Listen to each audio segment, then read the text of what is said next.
বোনেরা তোমরা মেলা সমস্যা আছেন, তোমাকে ভাতারা তোমার ঘুরবাস আছে না, কোনো সমস্যা নাই, সমাধান হামিলা চলাইছি। আমি তো আগেই বলে দিছি আমি থাকতে তোমরা একটা লো টেনশনে থাকবেন। আসো শুরু করি। ধরো তোমার এক জায়গা যাইতে মন আইছে, কিন্তু তোমার ভাতার কিপটামু করে তোমাকে লিয়া যাচ্ছে না, তাক পটানা লাগবে, কোনো সমস্যা নাই, আমি বুদ্ধি শিখে দিব। শোনো, সারাদিন খালি ভাতারের সাথে খেয়া খেয়া খেয়া করলে তোমার ঘুরতে যাবে না। ভাতারের সাথে ঘুরবে যেতে হলে মিষ্টি মধু কথা বলবে হবে। ভাতারের সাথে খেয়া খেয়া করে লয়, ভাতারের সাথে মিষ্টি মধুর কথা বলে ভাতারের মন গলায় ভাতারের ক্লিয়া ঘুরতে যেতে হবে। তাহলে এত বক বক না করে আসো শুরু করি। প্রথমত বলবেন, ওগো আমার প্রিয়তম স্বামী, আমার সারা জীবনের পথ চলার সঙ্গী, এই পুরা দুনিয়ার ভিতরে একমাত্র তুমি আমার আপন। বুঝতে পারছেন? কারণ কি জানেন, তোমার সাথে বিয়ের পর থেকে সবাক আমার খালি পর পর লাগে, খালি একমাত্র তোমাকে আমার আপন লাগে, কারণ তুমি আমার স্বামী। স্বামী, তুমি এত সুন্দর কেন দেখতে, তোমার রূপ এতই সুন্দর।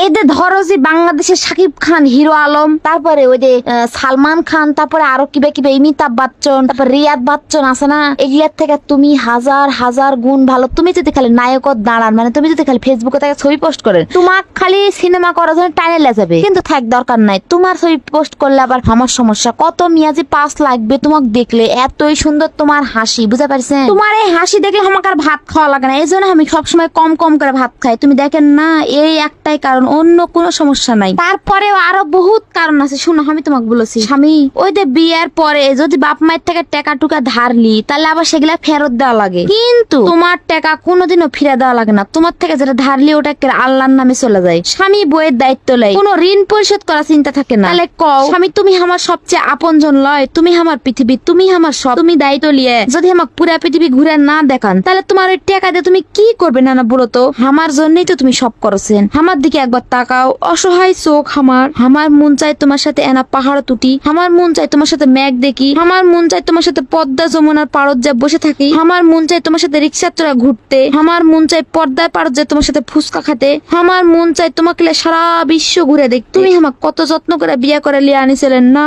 তুমি কি আমাকে খালি সংসারের কাম করার জন্য, তোমার বাপ মায়ের সেবা করার জন্য, তোমার ছাল পলের দায়িত্ব পালন করার জন্য বিয়ে করে লিয়ে আনিছিলেন? আমার কি কোনো সকাল্লাদ নাই? আমার কোনো ইচ্ছা নাই? তুমি কি সেগুলা পূরণ করবেন না?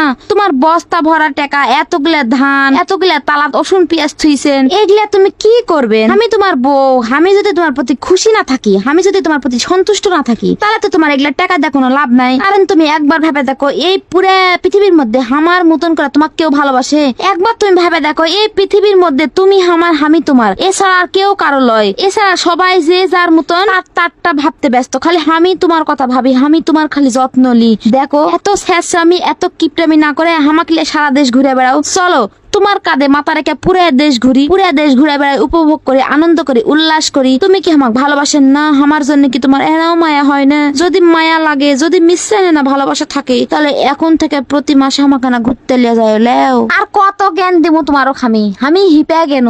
এই আমার মতন একটা ছোট্টানি মানুষের থেকে যদি এত জ্ঞান লে তোমার চলা লাগে, তাহলে আমি আর কি করে বাঁচবো বলো? লাও কি করবো? তোমাকে সুখের জন্য আমি না হয় না কষ্ট করনু। তো এরে যেগুলা যেভাবে কণ্ঠস্বর বলিছি, এগুলা ঠিক এভাবে ইউজ করবেন। স্বামী একদিনের মধ্যে গলা দেবে, পরের দিন তোমাকে ঘুরতে যাবে, আমি গ্যারান্টি। যদি না যাই তাহলে আমাকে কমেন্ট করে বলবেন যে আপু তোমার কথা আমাকে উপকার হয়নি।